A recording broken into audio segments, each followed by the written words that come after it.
इस समय आगरा फोर्ट पर हम आपका स्वागत कर रहे हैं और यहाँ पर टिकट विंडो अभी आपने देखा, भारतीय पर्यटक के लिए 50 रुपए का टिकट है। आप ऑनलाइन भी ले सकते हैं और यहाँ पर QR कोड से भी आप डाउनलोड कर सकते हैं। आइए अंदर चल के आपको आगरा फोर्ट दिखाते भी हैं और बताते भी हैं।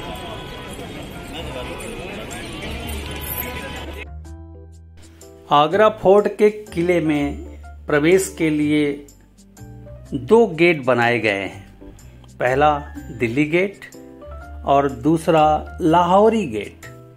लाहौरी गेट को अमर सिंह दरवाजा के नाम से भी जाना जाता है। पर्यटक हमेशा अमर सिंह दरवाजे से ही प्रवेश करते हैं, ऐसा सिचुएशन बना के रखा गया है।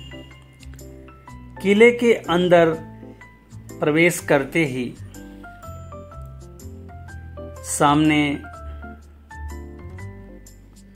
अंगूरी बाग और जहांगीरी महल दिखाई देता है। तो आइए धीरे धीरे हम लोग आगे बढ़ते हैं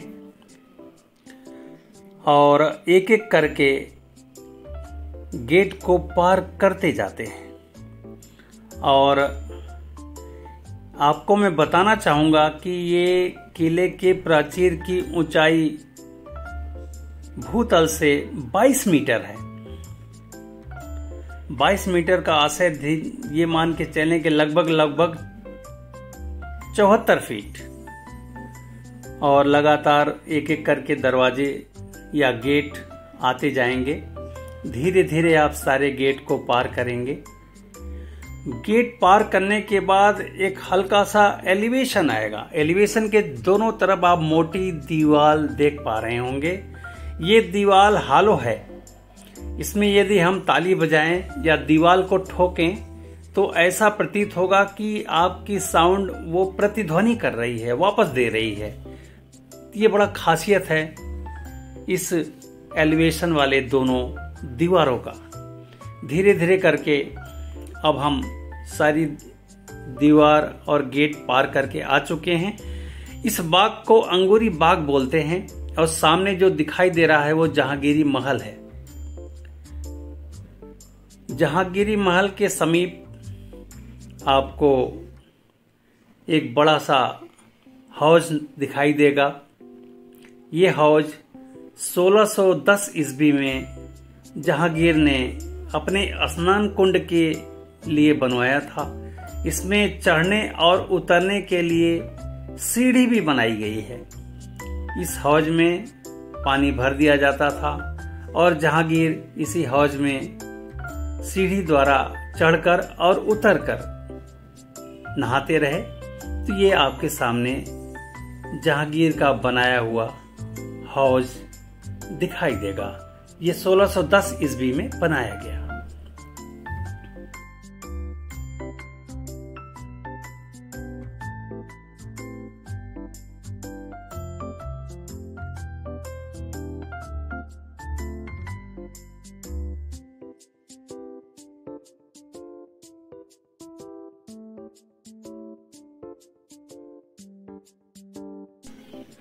आइए हमारे साथ बने रहिए और जहांगीरी महल में आइए आप भी हमारे साथ प्रवेश करिए।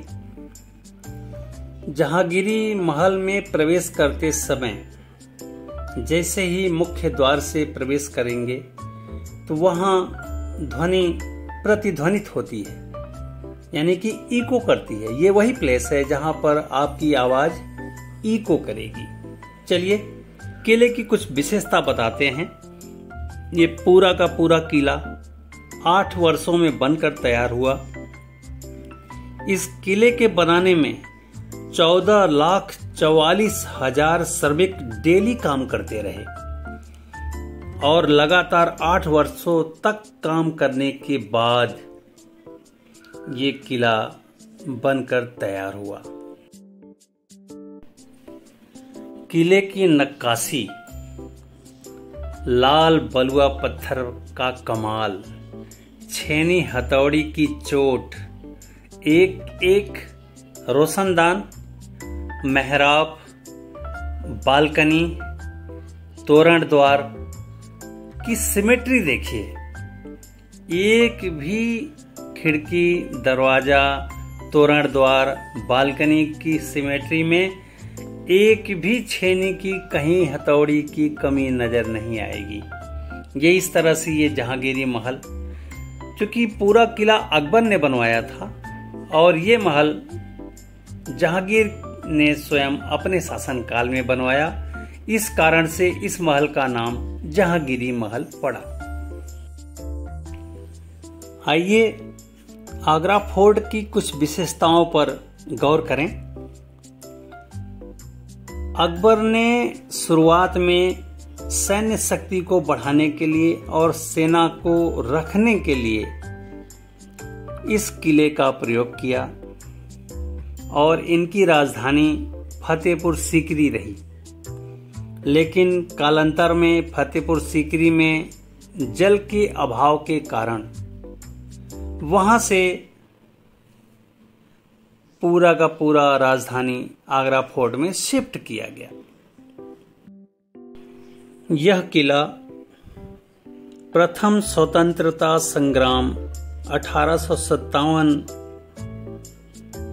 की गवाही देती है, जहां संग्राम को दबाने के लिए अंग्रेजों ने इस किले पर कब्जा किया और यहीं से ईस्ट इंडिया कंपनी का शासन समाप्त होकर सीधा अंग्रेजों के हाथ में, यानी कि ब्रिटिश के हाथ में भारत का शासन चला गया और ये इतिहास का एक पन्ना बनकर रहे।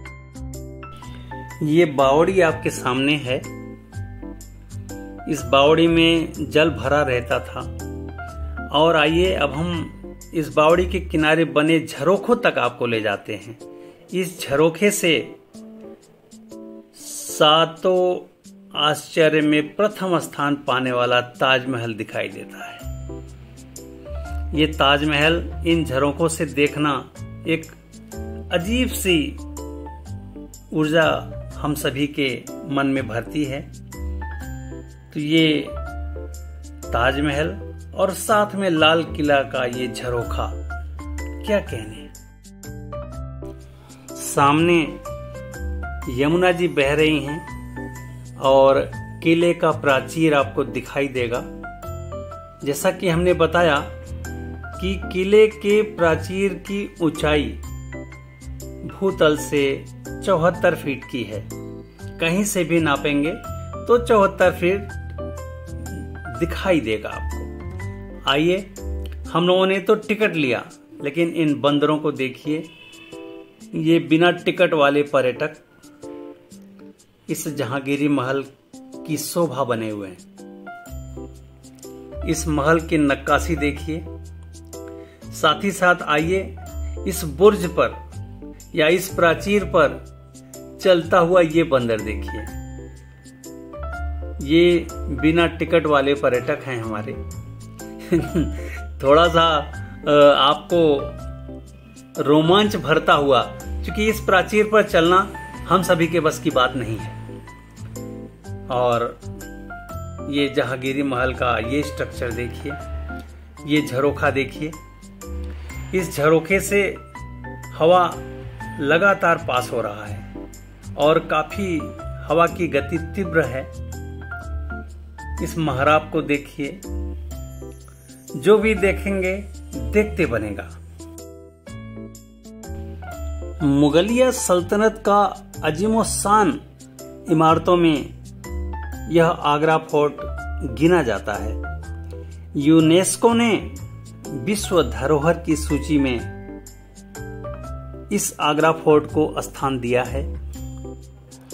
इस आगरा फोर्ट की परिधि 2.5 किलोमीटर की है तथा इस परकोटे की ऊंचाई, जहां पर इस समय हम लोग हैं, ये 21 मीटर है, यानी कि 70 फीट।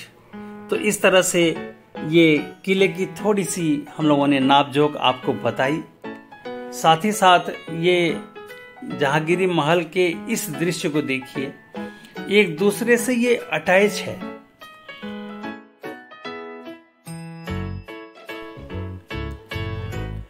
समय के साथ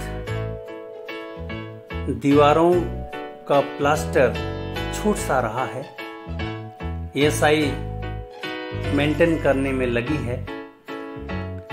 और ये उस समय के दीवारों की ईंट देखिए आप, और इसकी चिनाई इतनी मजबूत है कि आज 500 वर्ष बीत जाने के बाद भी यह अपनी उपस्थिति हमें दे रहा है।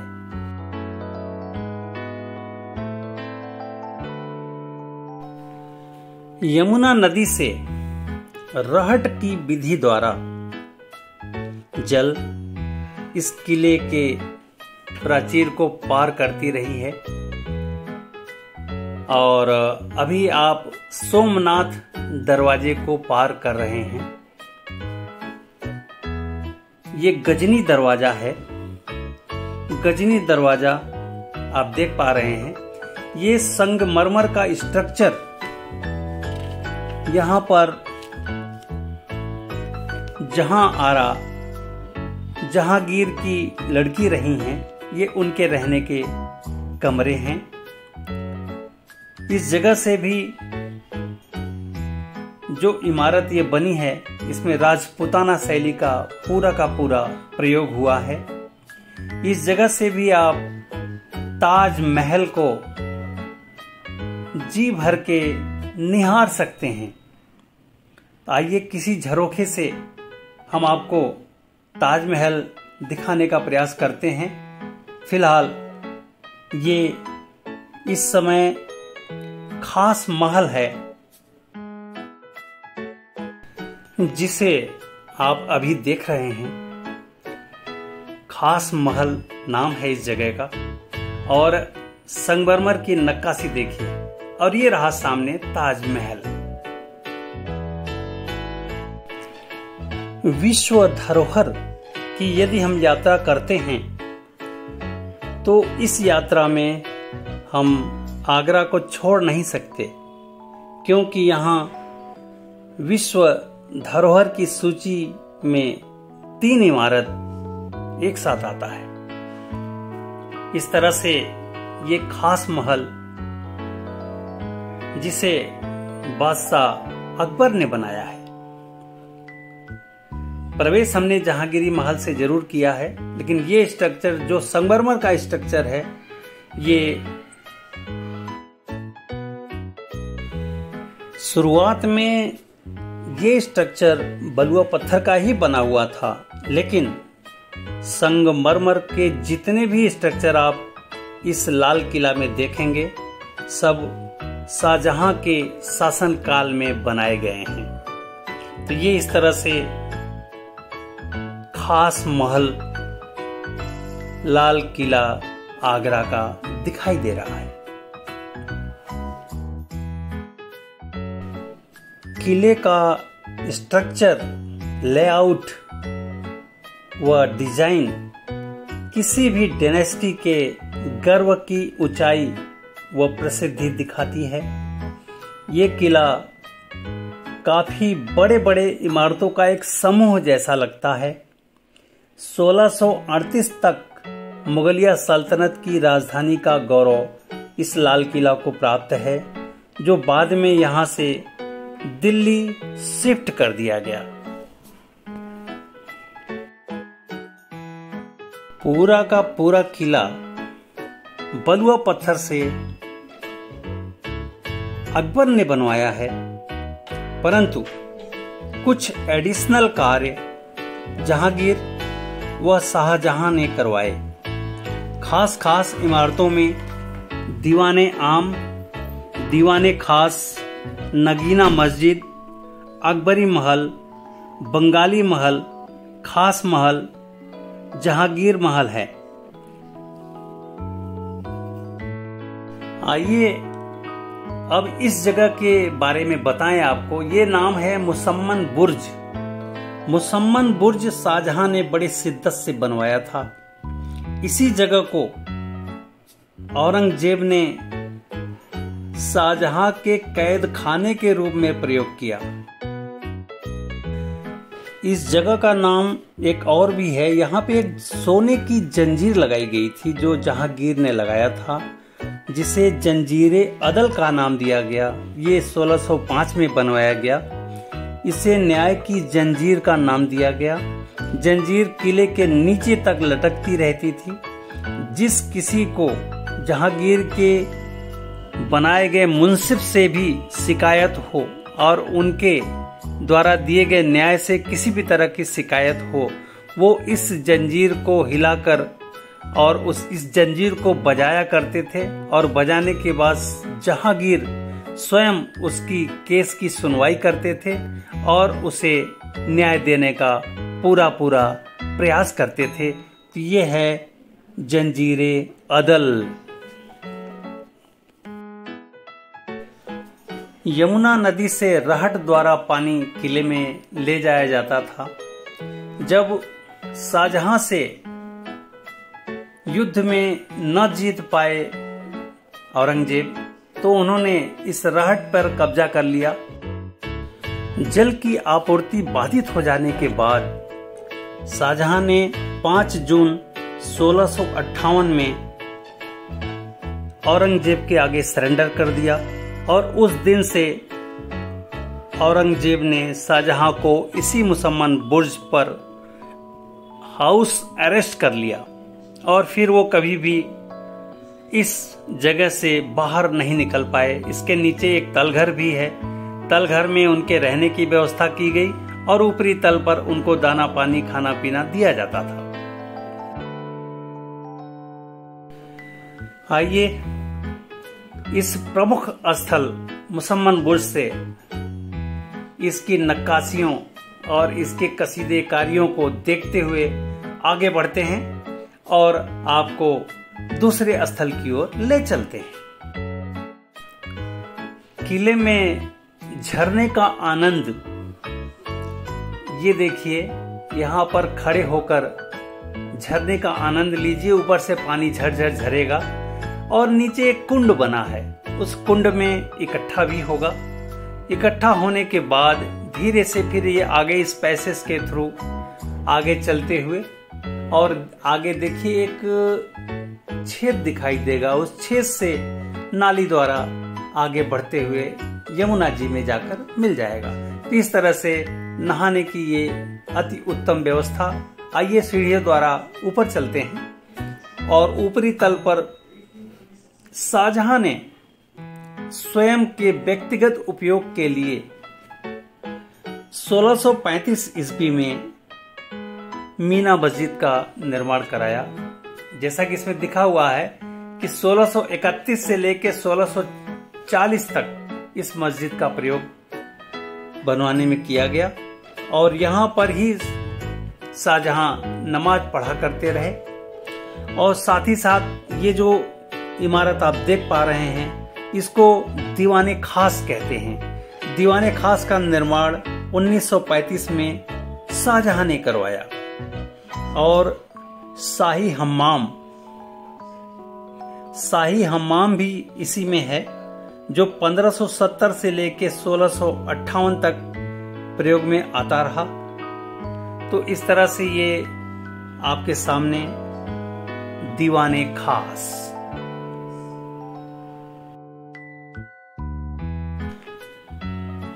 दीवाने खास के अंदर एक तख्ते ताउस बनवाया शाहजहां ने और उसमें मयूर के शेप में एक राजगद्दी बनाई गई और मयूर की 2 आंखों में कोहिनूर हीरा जड़ा गया। साथ ही साथ समयांतराल के साथ जब ये किला अंग्रेजों के कब्जे में आया तो ये पूरा का पूरा मयूर राजगद्दी और कोहिनूर हीरा अंग्रेज लोग ब्रिटेन उठाकर ले चले गए। और आज भी भारत देश की लड़ाई उस कोहिनूर हीरा को लेकर अंग्रेजों से है कि कोहिनूर हीरा हमारे देश का है, हमें वापस किया जाए। और यहाँ से ताजमहल का दृश्य फिर आप देख पा रहे हैं। ताजमहल के दृश्य के साथ ही साथ हम आपको शीश महल भी दिखाने का प्रयास करते हैं। यह शीश महल 1631 से लेकर 1640 तक बनवाया गया और ये शाहजहां ने अपने ग्रीष्मकालीन महल के रूप में इसे बनवाया था। इसमें फव्वारे, झरना, शीतलता लाने के लिए बनवाए गए झरने थे जिसमें शामिल है। शीशे का जड़ाऊ काम इसमें किया गया था जिससे मोमबत्ती और मसाल के प्रकाश को ये शीशे के काम कई गुना बढ़ा देते थे। अलंकरण हेतु इसे शीशा हलब का नाम दिया गया। हलब सीरिया के अलियो नाम के जगह से मंगाया गया और ये हलब के वजह से इसको शीशाए हलबी भी कहा जाता है। तो ये इस तरह से शीश महल की एक छोटी सी कहानी रही और इसमें जो शीशे लगाए गए वो सीरिया के अलियू नामक जगह से लिया गया और उस जगह का नाम है हलब। और हलब आज भी सीरिया की एक स्थान विशेष का नाम है। तो चलिए हम यहाँ से आपको और आगे ले चलते हैं दीवाने आम की ओर।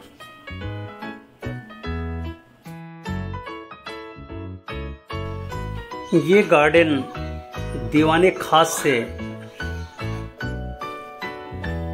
नीचे उतरने के बाद पड़ता है, जिसके बीचों बीच एक चबूतरा और चबूतरे के मध्य में एक बहुत बड़ा पॉन्ड बनाया गया है। यहाँ पर शाही जितने भी मुगलिया सल्तनत के एक एक करके हुए राजकुमार राजकुमारियां यहाँ बैठकर धूप से बचने के लिए इस गार्डन का उपयोग किया करते थे। और ये गार्डन के चारों ओर सुंदर परिदृश्य बनाए गए हैं। आइए इस गार्डन के अब हम बाहर चलते हैं और बाहर का दृश्य वहां चलकर आपको दिखाते हैं।